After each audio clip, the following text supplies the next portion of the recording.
Madrugada de 16 de junho de 2019. Pendotiba, Niterói, Rio de Janeiro. Uma mansão de 3 andares abriga uma das famílias mais famosas e numerosas do país. Pouco depois das 2:30 da manhã, o silêncio do bairro Nobre é rasgado por uma sequência brutal de estampidos.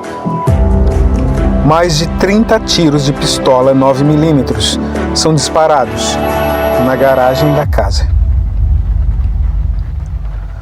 No chão, entre poças de sangue, jaz o corpo do pastor Anderson do Carmo, de 42 anos.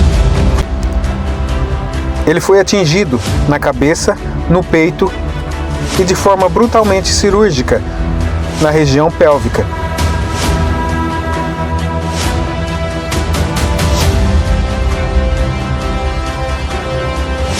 Ao seu lado, em desespero aparente, está sua esposa, Flor de Lis dos Santos de Souza, pastora, cantora gospel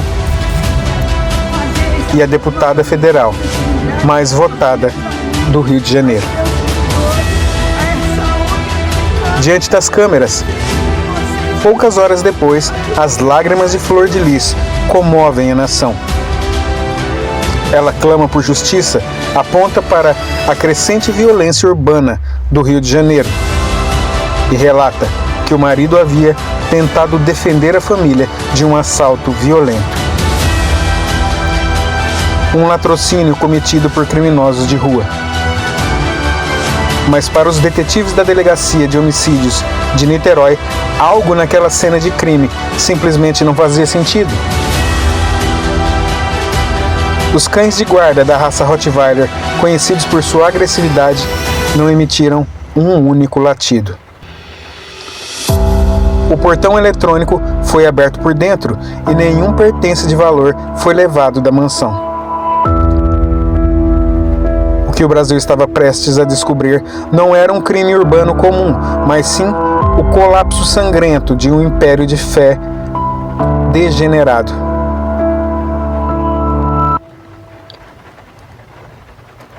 Para entender o que aconteceu naquela madrugada, precisamos voltar no tempo.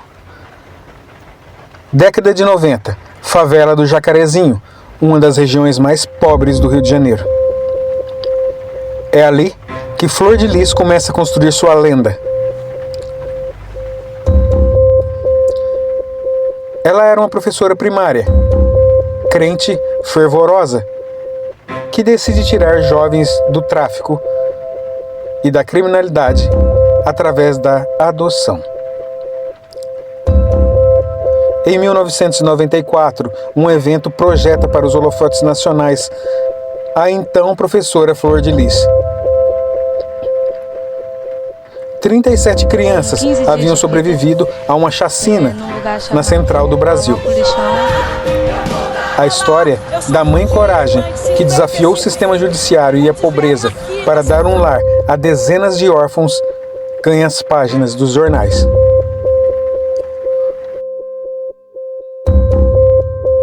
Sua história era tão poderosa que virou filme em 2009. Haviam no elenco estrelas globais que atuaram simplesmente de graça. Flor de Lis transforma essa fama em um império gospel. Funda o ministério Flor de Lis, arrasta multidões em cultos evangélicos e vende centenas de milhares de discos.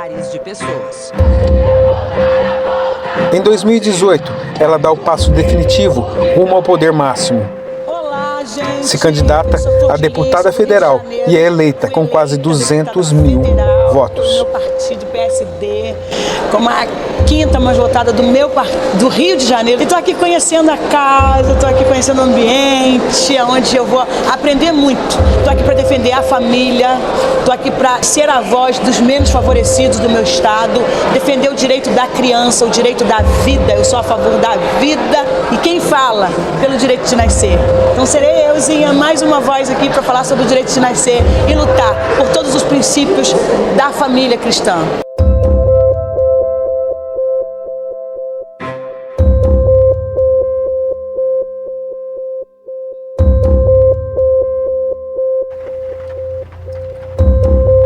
O slogan de sua campanha era simplesmente infalível: família, a base de tudo. Mas que família era essa? Por trás dos sorrisos, nos encartes de CDs e dos palanques políticos, a mansão de Niterói funcionava de uma forma bem diferente do ideal cristão.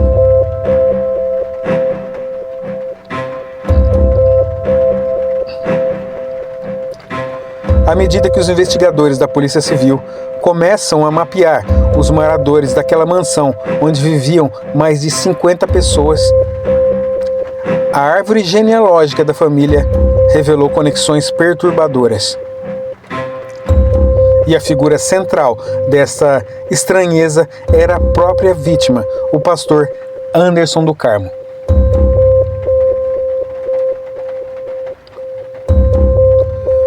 Anderson não surgiu na vida de Flor de Lis como um marido comum.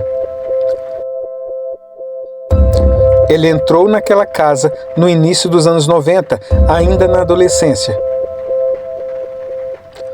Na época, Anderson era namorado de Simone, uma das filhas biológicas de Flor de Lis. O namoro não durou, mas Anderson permaneceu na casa.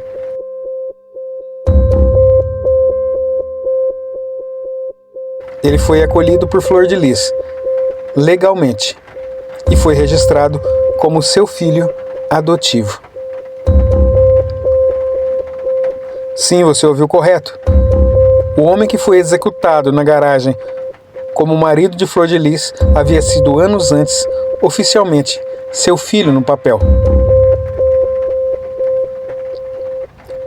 Quando Anderson completou 18 anos, a dinâmica mudou drasticamente. Ele deixou a condição de filho e assumiu um relacionamento amoroso com Flor de Lis, que era 18 anos mais velha que ele. Eles se casaram e, a partir dali, Anderson assumiu o controle de absolutamente tudo. Ele não era apenas o líder espiritual do Ministério Flor de Lis ao lado da esposa. Anderson era o cérebro financeiro. Era ele quem administrava cada centavo que entrava nas igrejas, cada contrato de gravação e, mais tarde, toda a verba de gabinete do mandato da deputada federal Flor de Lis em Brasília. Ele controlava as senhas bancárias, os cartões de crédito e a rotina de todos os 55 filhos. E foi justamente esse controle absoluto que selou o seu destino.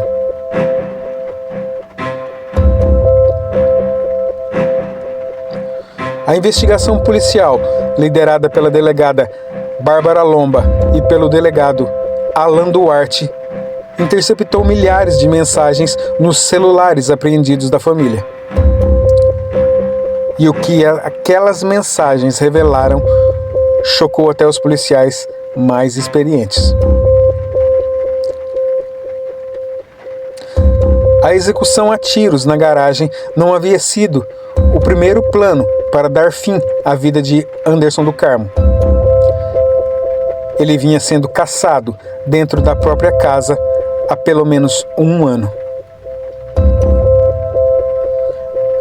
As mensagens de texto mostram que membros da família, sob a liderança e o consentimento de Flor de Lis, tentavam assassinar o pastor de forma silenciosa, por envenenamento.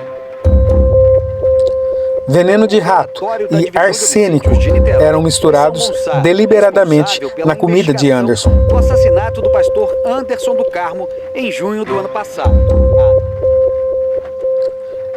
Entre 2018 e 2019, o pastor Anderson teve mais de 6 internações hospitalares. Ele sofria de crises violentas de vômito, dores estomacais, diarreia e perda de peso drásticas sem explicação. Os médicos ficavam intrigados, mas nunca conseguiram diagnosticar a causa exata e simplesmente tratavam os episódios como crises gástricas severas.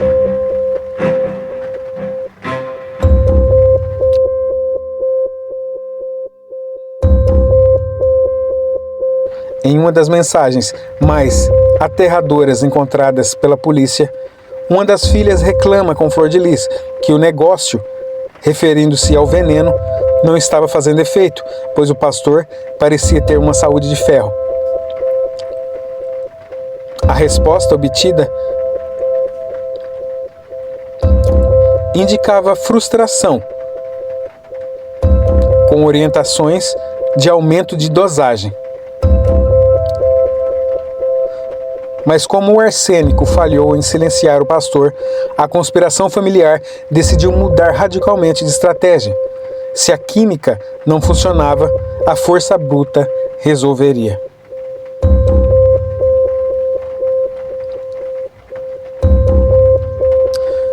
Para os executores, o crime precisava parecer um assalto, mas a execução foi tão desajeitada que a farsa desmoronou em menos de 48 horas. Flávio dos Santos Rodrigues, filho biológico apenas de Flor de Lis, foi o homem que puxou o gatilho.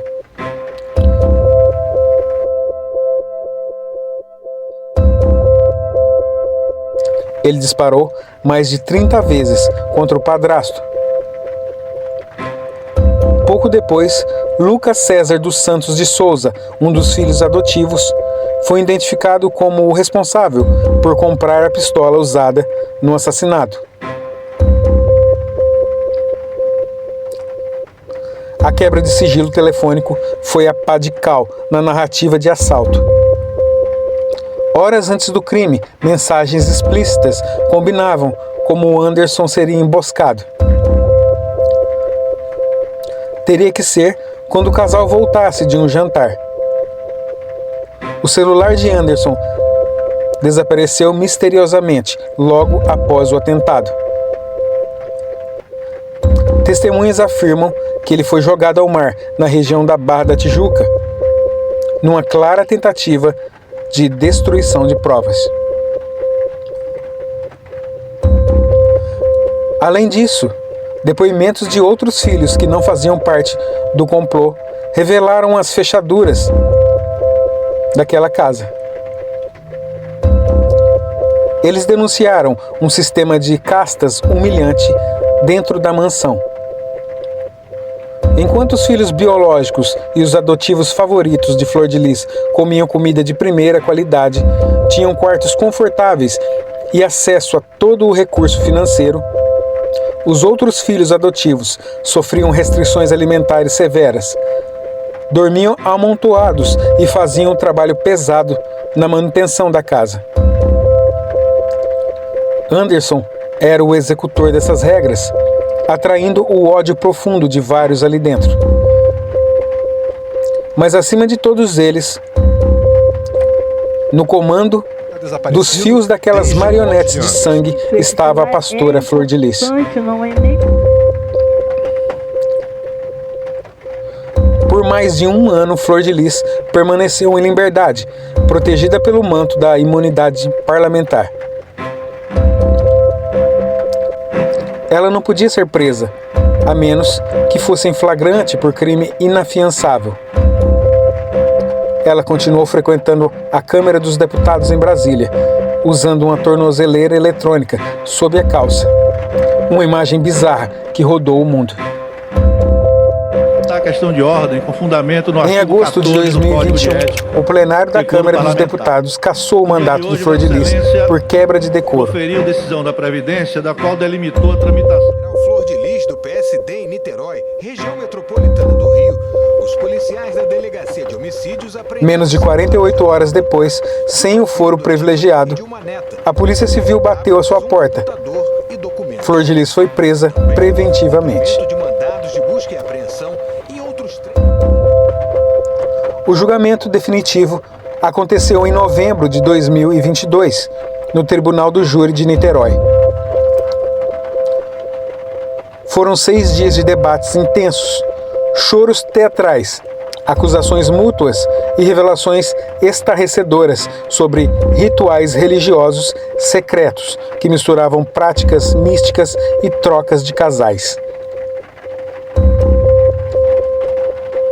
Na manhã do dia 13 de novembro, a juíza Neares dos Santos leu a sentença. O júri popular considerou Flor de Lis culpada. Ela foi condenada a 50 anos e 28 dias de prisão. Por homicídio triplamente qualificado, tentativa de homicídio por envenenamento. Foram atribuídas também à sua pena acusações de associação criminosa armada e falsificação de documentos. Seus filhos envolvidos também receberam penas duras de prisão.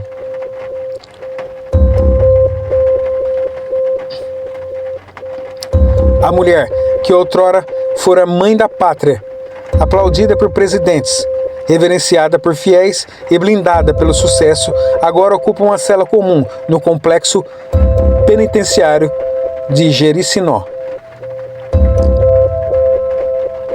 O caso Flor de Lis permanece na história criminal brasileira como o maior exemplo de como fachadas de santidade e discursos de moralidade podem esconder os instintos mais primitivos da ambição por poder e da crueldade humana.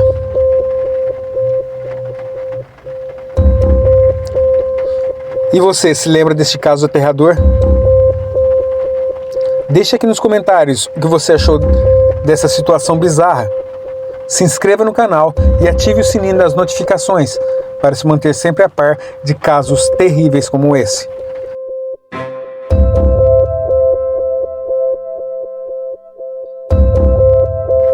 E até o próximo vídeo de Mentes Sombrias.